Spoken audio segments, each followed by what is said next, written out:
जय हिंद दोस्तों। अभी संसद के अंदर एक बिल लाया गया है जिसमें क्या करा जा रहा है, आईपीसी, सीआरपीसी और एविडेंस एक्ट, इनका नाम चेंज करा जा रहा। तो इनके बारे में आज हम जानेंगे कि आईपीसी क्या होता है, सीआरपीसी क्या होता है, एविडेंस एक्ट क्या है और इनके क्या नाम चेंज करे जा रहे हैं। इन सब चीजों को एक एक करके आज हम डिटेल में जानने वाले हैं। तो आइए आज का लेक्चर शुरू करते हैं दोस्तों। तो सबसे पहले देखो, इंडियन पीनल कोड, इसे क्या बोलते हैं हम, आईपीसी। कब का है? 1860 का। कब का? 1860 की बनी हुई है और इसे बोला जाता है भारतीय दंड संहिता। हिंदी में, उर्दू में बोलते हैं इसे ताज इराते हिंद। और इसके अंदर टोटल 511 धाराएं हैं और 23 चैप्टर हैं।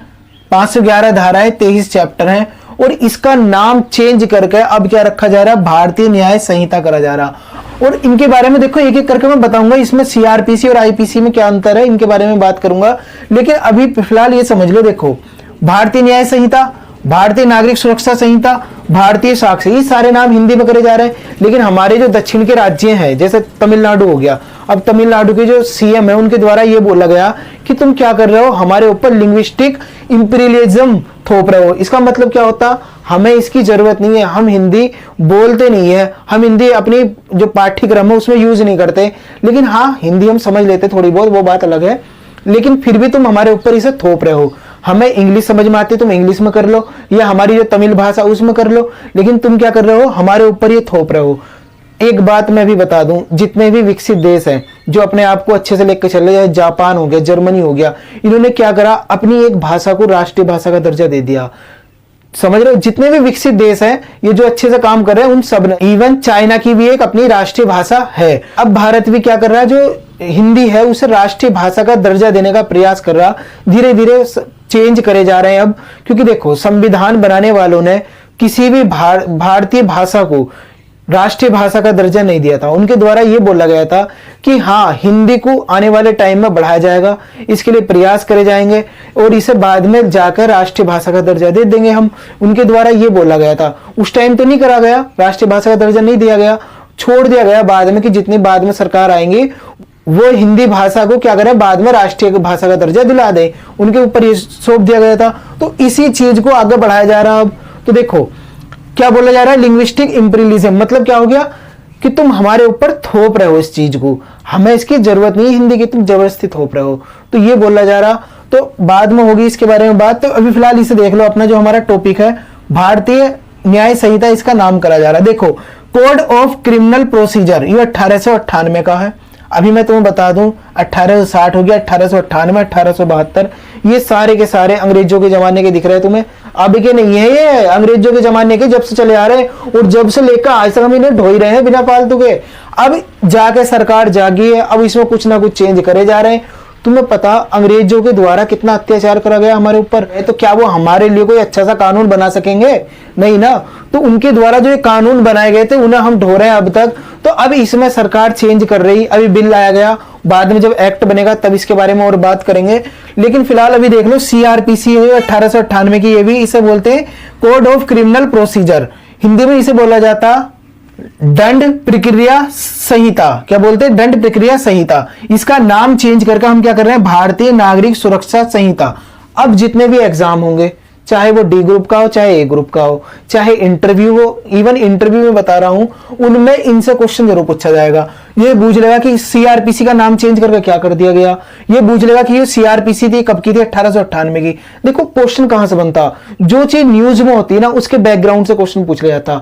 इतना सारी जीएस है, इतना सारा सब कुछ है, करंट है, कहां तक याद करोगे। लेकिन जो ज्यादा न्यूज में होता उससे क्वेश्चन पूछा ही जाता। तो इसका नाम क्या कर दिया गया, भारतीय नागरिक सुरक्षा संहिता करने की बात चल रही है ना। और इंडियन एविडेंस, जिसे बोलते हैं हम भारतीय साक्ष्य, है ना, अधिनियम है 1872 का। ये भी कब का? 1872 का है। तो इसे क्या करने की बात चल रही, भारतीय साक्ष्य करने की बात चल रही है।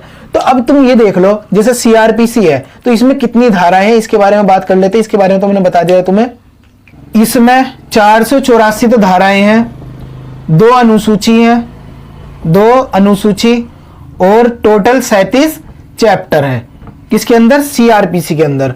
और इंडियन एविडेंस के अंदर देख लो क्या है, 167 धाराएं हैं टोटल और 11 अध्याय हैं, यानी 11 चैप्टर हैं। तो ये समझ गए तुम, इसके अंदर कितने 511, इसके अंदर 484 धाराएं, इसके अंदर 167 धाराएं हैं। अब तुम ये समझ लो आईपीसी सीआरपीसी में अंतर क्या होता। लेकिन आगे बढ़ने से पहले मैं अभी बता दूं, सरकार ना बहुत ज्यादा चेंज कर रही है। अब तुम ये देख लो, मॉब लिंचिंग का नाम तुमने सुना होगा। मॉब लिंचिंग से बोलते जहां 5 से ज्यादा लोग मिलकर किसी व्यक्ति की हत्या कर देते हैं, वो किस कैटेगरी में आता है, मॉब लिंचिंग की। तो उसे अभी तक कोई अपराधी, मतलब उसके लिए कोई कानून ही नहीं था। अब सरकार के द्वारा ये कानून बना दिया गया कि अगर किसी व्यक्ति के साथ मॉब लिंचिंग होती तो जितने भी अपराधी होंगे, जितने भी उस मॉब यानी कि भीड़ में शामिल होंगे, उन्हें पहचान करके उन्हें क्या करा जाएगा, उन्हें सजा दी जाएगी। और सजा क्या हो सकती है, इसमें मृत्यु दंड तक की सजा का प्रावधान कर दिया। समझ रहे हो, यहां पे मृत्यु दंड का प्रावधान करा जा रहा है इसमें मॉब लिंचिंग में। और ऐसे ही क्या है, कोई लड़का अगर किसी लड़की को ये बोलता कि मैं तुझसे शादी करूंगा और उससे उस तरीके से रिलेशन बनाता, समझ रहे हो, ये दूसरा केस है, मॉब लिंचिंग से अलग है। कोई लड़का अगर किसी लड़की से क्या करता, रिलेशन बनाता है, ये बोलकर कि मैं तुझसे शादी करूंगा, बाद में उससे अपना मुकर जाता, तो ऐसी कंडीशन में उसे क्या हो सकता है, उस व्यक्ति को 10 साल की सजा हो सकती है। तो ये सब चीजें इसके अंदर करी जा रही शामिल। अब ये देख लो कि ये इंडियन पीनल कोड और सीआरपीसी में अंतर क्या है, आईपीसी और सीआरपीसी में अंतर क्या है। एक एग्जांपल के द्वारा इसे समझा दूंगा तो तुम्हें सारी की सारी चीजें समझ में आ जाएंगी। देखो क्या होता, मान लो तुम अभी सड़क पे जा रहे हो, तुम्हें 5 लोग मिलकर क्या करते हैं, तुम्हारे मोबाइल लूट लेते हैं, तुम्हारी चैन लूट लेते हैं, जो तुमने गले में चैन पहन रखी, या तुम्हारा पर्स, वो सारी चीजें तुमसे लूट लेते हैं। एक केस। दूसरा केस ये समझो कि 2 व्यक्ति बैंक में घुसते हैं, है ना, और वहां से सारा पैसा लेकर भाग जाते हैं। तो तुम ये बताओ, तुम इसमें से किस कंडीशन को क्या बोलोगे, डकैती बोलोगे, और किस कंडीशन को तुम चोरी बोलोगे। कौन से केस में चोरी हुई, कौन से केस में डकैती हुई। तो इसमें देखो कंफ्यूजन होता है बहुत ज्यादा है। तो देखो आईपीसी में ये बोला गया कि 5 से ज्यादा लोग मिलकर, आईपीसी के अंदर ये बताया गया कि 5 से ज्यादा लोग मिलकर अगर इस तरीके की घटना को अंजाम देते हैं तो वो किसके अंदर आ गया, डकैती के अंदर। चाहे तुम साइकिल से जा रहे हो, तुम्हारे पास पर्स में 100 रुपए हो, मोबाइल तुम्हारे पास कीपैड हो, और तुमसे वो भी छीन लिया गया, तो वो तुम्हारे साथ डकैती हो गई। और बैंक के अंदर 2 आदमी घुसे, है ना, और उनके द्वारा क्या करा गया, चुपचाप गए रात के टाइम पर, आराम से सारा पैसा निकाल कर लाए, 1 करोड़ 2 करोड़ जितने भी पैसे हुए सब निकाल के ले आए। तो वो डकैती कैटेगरी में नहीं आएगा, वो आएगा चोरी की कैटेगरी में। तो ये सब चीजें कहां पर लिखी गई है, आईपीसी के अंदर। कहां, आईपीसी के अंदर। और इसके लिए क्या सजा हो सकती है, ये भी कहां लिखा गया, आईपीसी के अंदर। समझ रहे हो, ये कैसे डिफाइन होगा कि क्या करा गया, आईपीसी बताएगी। इसके लिए क्या दंड है, ये भी आईपीसी बताएगी। कोड ऑफ क्रिमिनल प्रोसीजर क्या है, ये और जान लो। अभी तुमने ये तो पता लगा लिया कि डकैती हुई, ये पता लगा लिया कि इसके लिए सजा क्या है, क्या सजा मिलेगी, ये तुमने पता लगा लिया। लेकिन किसी व्यक्ति को कैसे गिरफ्तार करना, कब उसे जमानत देनी, इन सब चीजों के बारे में कहां लिखा हुआ, सीआरपीसी, जिसे हम बोलते हैं कोड ऑफ क्रिमिनल प्रोसीजर, इसमें इसके बारे में लिखा हुआ है। तो ये समझ गए कि आईपीसी का काम क्या है, जो अपराध हुआ उसे आइडेंटिफाई करना और उसमें सजा देना। लेकिन जो बाकी का काम होता वो आता सीआरपीसी के अंदर। जैसे क्या है कि क्या प्रोसेस होगा गिरफ्तारी के लिए, कब उसे बेल मिलेगी, तो ये सब चीजें सीआरपीसी के अंतर्गत आती। तो आई होप तुम इसमें अंतर समझ गए होंगे।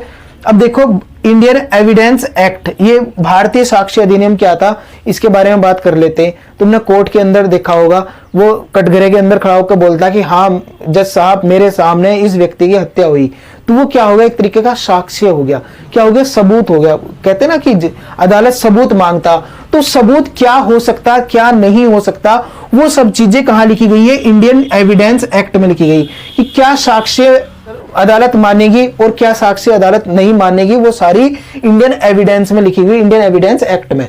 कब का है, 1872 का, इसे भी चेंज करा जा रहा है अब। तो आई होप तुम समझ गए होंगे आईपीसी, सीआरपीसी और इंडियन एविडेंस। तो अब इसमें से कोई भी डाउट रह गया हो तो कमेंट बॉक्स ओपन है, कमेंट करके मालूम कर लो। दोस्तों मिलते हैं फिर अगले लेक्चर में, तब तक के लिए थैंक्स अ लॉट, जय हिंद।